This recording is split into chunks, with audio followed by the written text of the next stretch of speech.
ये देखिए कितना छोटा है। EWM ब्रांड का पिको 160। तो उसके जो मशीन का जो ये 160 एम्पियर का आता है, तो उसका देखिए ये बहुत छोटा है। और मशीन का जो लेंथ है, मतलब लंबाई है सिर्फ 14.6 इंच का, मतलब 14.6 इंच का। और उनका जो हाइट है, हाइट 9.3 इंच का हाइट उस मशीन का। और विड्थ जो हम देखते हैं उसका विड्थ वो है सिर्फ 5.1 इंच का, मतलब बहुत छोटा ये मशीन है। और उसका जो वेट, मतलब उसका जो वेट है सिर्फ 5.1 kg, मतलब 5 kg का ये मशीन। और उसके साथ शोल्डर स्ट्रिप भी ये देते हैं, क्योंकि इसको शोल्डर में डाल के या फिर कहीं भी पकड़ के हम करी करके इजीली साइड में ले जा सकते हैं। या फिर टॉप फ्लोर में काम करना है तो उसको लेके जा सकते हैं। या फिर प्लांट में बॉयलर प्लांट के ऊपर में टॉप में जाके कुछ फैब्रिकेशन या कुछ काम करना है तो वहाँ पे भी लेके जा सकते हैं।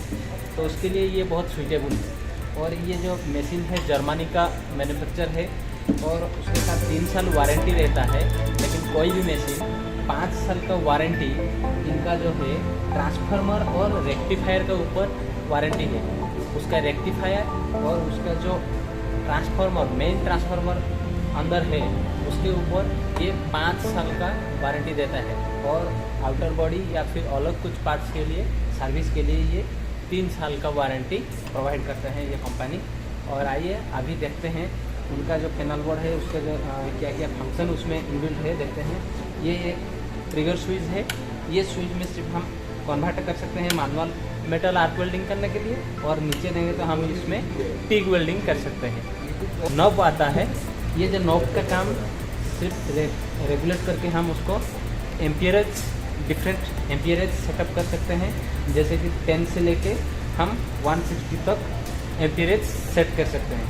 लेकिन उनका जो ड्यूटी साइकिल है 100% ड्यूटी साइकिल 100 एम्पियर में है। तो इसका मतलब 3.25 एंड 2.5 का इलेक्ट्रोड कॉन्टिन्यूसली बर्न कर सकते हैं इस मशीन में। तो उसके साथ साथ यहाँ पे कुछ मेंशन हुआ है, दिया है मशीन ने। रूटाइल कोटिंग इलेक्ट्रोड के लिए कुछ एम्पियरेज यहाँ पे मेंशन है, और बेसिक कोटेड इलेक्ट्रोड के लिए कुछ इलेक्ट्रोड के लिए यहाँ पे एम्पियरेज ऑलरेडी दिए हुए हैं इस मशीन में, मतलब लिख के दिए हैं। आप देखेंगे उसका जो आता है इनबिल्ट, जो प्रोडक्ट के साथ आता है ये इलेक्ट्रोड होल्डर का लेंथ है 4 मीटर। और उसका जो सबसे बढ़िया बात यह है कि इसका जो प्लग है, मेन प्लग है, ये प्लग 13 mm का है। आर्क क्लैंप के बाद डिस्कस करेंगे। ये जो आर्क क्लैंप है ये GI का है, उसके साथ ये भी 4 मीटर लेंथ है, तो उसका भी प्लग 13 mm का है। ये पीछे है power button, main power button, उसको मैं ऑन किया। अभी देखिए ऑन होने के बाद यहाँ पे एक ग्रीन लाइट जलेगा। वो green light means machine ready है आपको वेल्डिंग करने के लिए। और अभी हम वेल्डिंग करने के लिए इसका 3.25 का इलेक्ट्रोड है। अभी हम उसे बर्निंग करके देखेंगे कैसा वेल्डिंग आता है। 105 में मैं करंट सेट किया, मतलब 105 में मैं करंट किया हूँ। अभी वेल्डिंग करेंगे।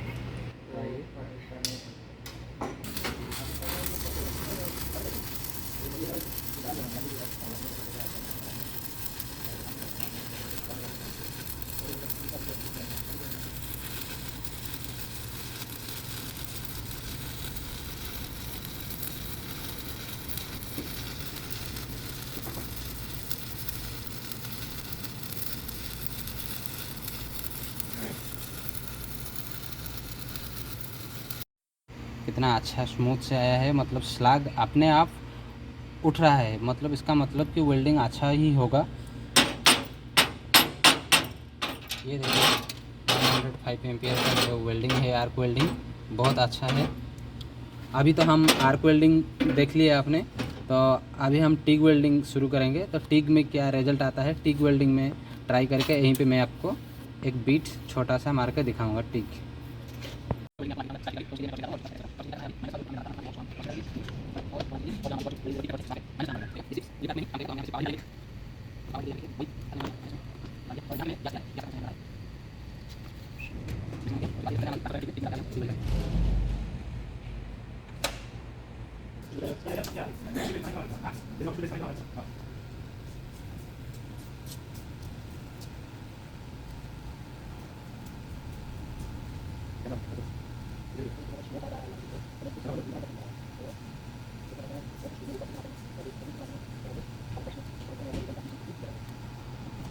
जो वेल्डिंग है टिक का, स्क्रैच टिक का मैं दिखाया आपको, ये वाला बीट स्क्रैच टिक हो रहा है और ये वाला देखिए आर्क का बीट है, तो दोनों स्मूथ आ रहा है।